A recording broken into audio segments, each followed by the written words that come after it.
Hello, my name's Heather, and you are listening to Island Girl. This is episode 3, State of the Union. Philip Stockard was a well-presented man even at 54. He looked fit and robust, and with that peculiar quirk of kindness that nature bestows upon men, had nicely grown into his looks with age. Maturity sat well with him. He used to enjoy the benefits of the fitness suite at a nearby country estate turned club, with its state-of-art gym, tennis courts and pool several times a week. He had kept a wiry athletic figure, but his restricted finances now prevented such luxuries. However, resilient as ever, he'd latterly taken to jogging. He surprised himself with how much he enjoyed the experience, actually.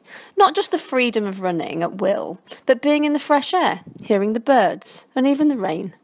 In fact, he liked it so well, he felt inclined to up the ante somewhat and try off-roading. He'd warmed to this idea over the last couple of weeks, wondering if there weren't some veteran-class off-road events that he could go to train for.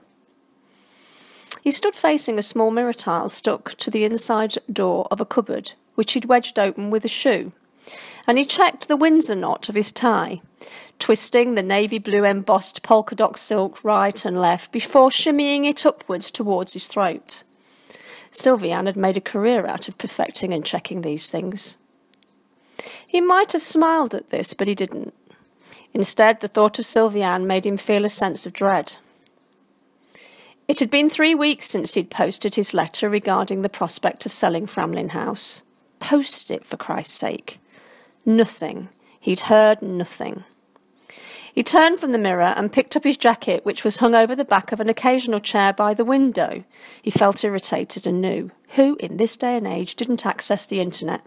Why couldn't she have email or even text? He posted it. He looked at the neat little room. It was warm and cheery enough, he acknowledged, but with just enough kitsch to make it annoyingly anonymous.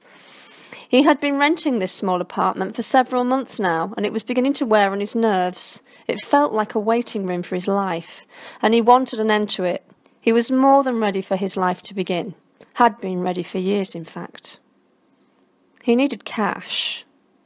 As he closed the door behind him, he decided that he would talk to Laramie. He had waited long enough, had been patient long enough. That decided, he swiftly made his way from the apartment. He'd call her today. Sylvianne was pleased to see Laramie, now perched at the kitchen table, already dunking biscuits into a mug of tea. Pleased, obviously, but also surprised. She said as much. "I didn't expect to see you this side of Easter, to be honest, Lara. And even then, well, I wasn't convinced you'd come down. You'd mentioned something about project work. Is that still on?" Manoeuvring the wet biscuit wholly into her mouth, Laramie spoke around the soggy mess. "Oh, yep, I've some deadlines, but I'm not planning on working for the whole of the Easter vac, God forbid. I'd had half a planned to go and spend some time with James at his parents' place because they've just bought a new timeshare in some wood in Norfolk, but it did sound really nice. But I definitely planned some of the vacation time with you. And then Dad, of course." Laramie continued munching and slurping and dived in and got herself another digestive. Yes, there it was. That neat little word dropped in casually enough, but Sylvianne could feel it like a dead weight in the middle of a pond, and the ripples cascaded outwards towards her. Dad. Yes, of course. There was a brief pause, and then she added over brightly, "So how's James? Why isn't he here with you?" Suddenly, Sylvianne felt on edge. That was an awful feeling to have from just talking with your own daughter, and she didn't like it, like she was on eggshells. She suddenly felt there might be an ulterior motive lurking, and she didn't like it. Was she going to cry? Her eyes felt suspiciously prickly. She blinked hard, but Laramie hadn't noticed. "James has got a shed load to do, and he's so anal about getting his work done, so I left him to panic alone." Sylvianne chose not to look at her daughter directly, her fine eyebrows arched high. They made her look ever so slightly satanic.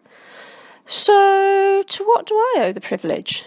You are the world's worst child for keeping in touch, so why are you here?" She couldn't stop the suspicious tone. It was there, and they both heard it. It caught Laramie's attention. She hadn't expected her mother to be like this. Prickly. Challenging, almost.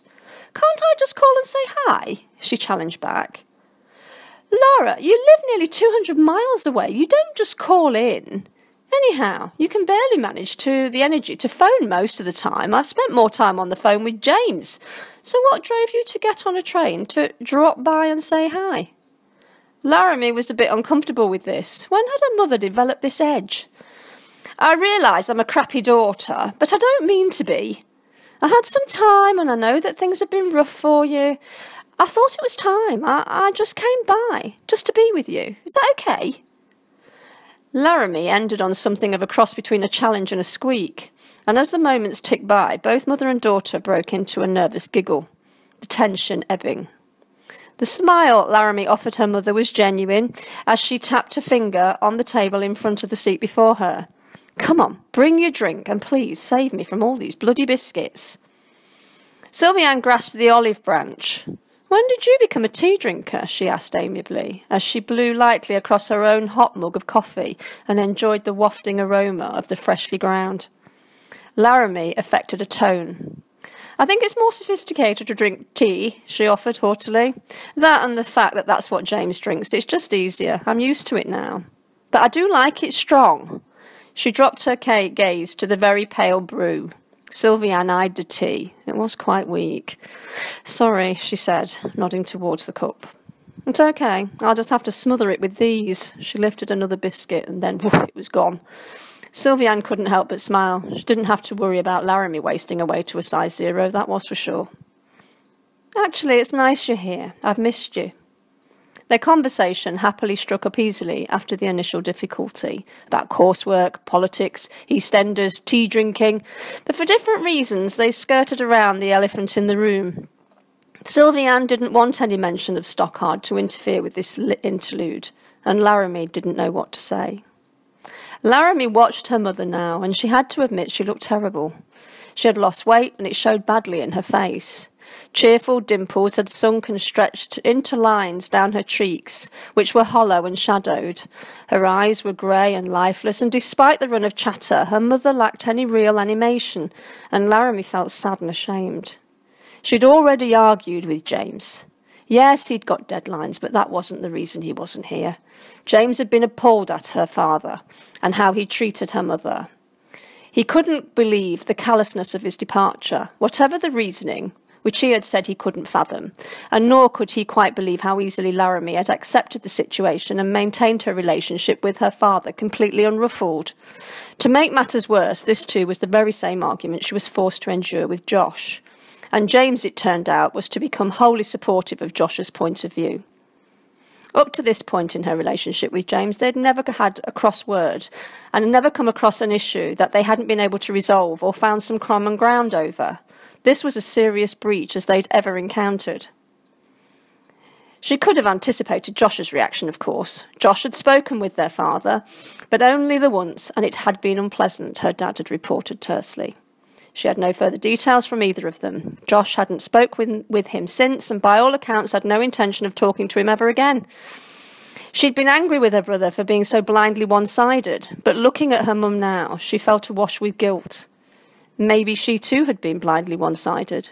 It always seemed to happen that way, but she genuinely believed herself to be fairer than that. Now she realised that she had just taken the separation at face value and hadn't properly thought what it had actually meant for both her parents. Her father had been clinical but logical, and she could see his point of view, living here, living her own life at such a distance from the emotion of it. She hadn't stopped, looked or thought about what Dad's clinical decision had done to her mother. Clearly, Mum had been suffering. And here she was, ready to smooth things along. James was livid at her involvement, and Josh would probably never talk to her again. God, how did she get pulled into these things? One thing was for sure. Laramie hadn't been shocked to hear her father tell her he had left home, left the marriage, and that he planned a fresh new start. Their marriage had seemed perfunctory at best. Dad worked, Mum titivated, and little of note happened in between, or so it had seemed, looking at it from her perspective. How are you finding things then, Mum? Without Dad and everything, I mean. She pulled in a ragged breath. Well, here went nothing. Grasping the nettle, they called it, and boy, were they right. Here it was, Sylvianne thought darkly, and she subconsciously straightened her back in the dining chair. Well, okay, I suppose. Lonely? It's difficult. The pause lengthened, neither one of them quite knowing where to take the conversation. Sylvianne could elaborate. God knew she was desperately in need of talk. But the opening to do so wasn't happening, and she felt uncomfortable unloading her grief and anger on Laramie. Laramie, who was just starting out on her own bumpy road toward love. And what could she know? What insight could she bring? All that it would do would cause confusion and escalate everyone's unhappiness. Look, Mum.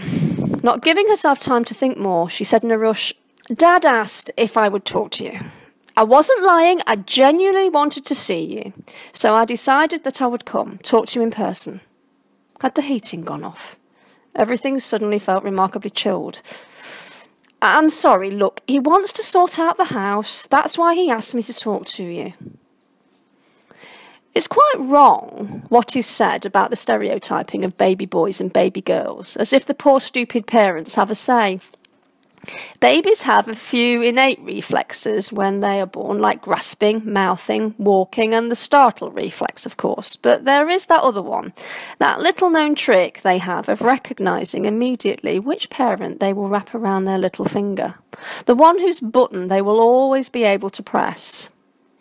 Laramie, swaddled tightly in a pink cotton wrap, had been scooped up by Stockard from the plastic box thing that British NHS hospitals deposit newborns into, whilst the doctor neatened up Sylvianne's nether regions.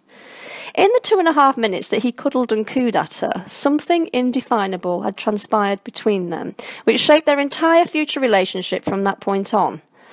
Laramie had opened enormous blue eyes to fasten a fuzzy, out-of-focus look at her father and said, Yes, you are the one. There isn't anything to sort out, Laramie, is there? This is my house. He left it, and now he wants to sell it. Well, he can't. I won't let him. Mum, you can't afford this place. It's huge and it's empty. Why would you want to keep this? And anyway, it's not just your house, is it? It belongs to both of you. Anger really does rise. It erupts from deep inside your belly and it grows with fierceness and fills you to the point of madness, screaming, hitting, hating, impotent madness. All Sylvianne could do was growl, sort of like a dog. It was something primal, like giving birth. It's my home, Lara. I made it. I chose it. I cared for it. I brought everyone here and looked after them. It's mine. I didn't walk away. She wanted to add that he had taken everything away when he'd walked out of the house, her past, her future, her life, and she would die before she let him take one more thing that had given her very existence some purpose. This was hers. She would not let him take it. She would not let him have this as well. Laramie tried to take her mother's hands, to appeal to some latent logic, but Sylvianne recoiled. Mum, this house, it's just a house. But it's a house that's worth a lot of money. Both of you could divide the profit. You don't have any mortgage. The sale of the house could unlock a future. You could both get something more manageable and start afresh. Yes, that was reasonable. That's what Dad had said, and it was reasonable. I'm not here as Dad's messenger, honestly. He needs the money so he can set himself up afresh, and half this house is his. But I don't want to see you hiding away in this drafty old house, clinging on to something that is never going to come back. I want you to have a chance to be happy too. I think that would happen faster if you gave yourself something, a project, something to take your mind off of all this. She waved a hand around the room, but what she meant was off Dad. Mum, please don't do this. It will get messy and more upsetting. I'm begging you. I don't want to see either of you hurt any more, but if you dig your heels in here, this is exactly what's going to happen. Sylvianne closed her eyes, not wanting to see the earnest expression in Laramie's blue eyes. Never had she felt so very, very alone.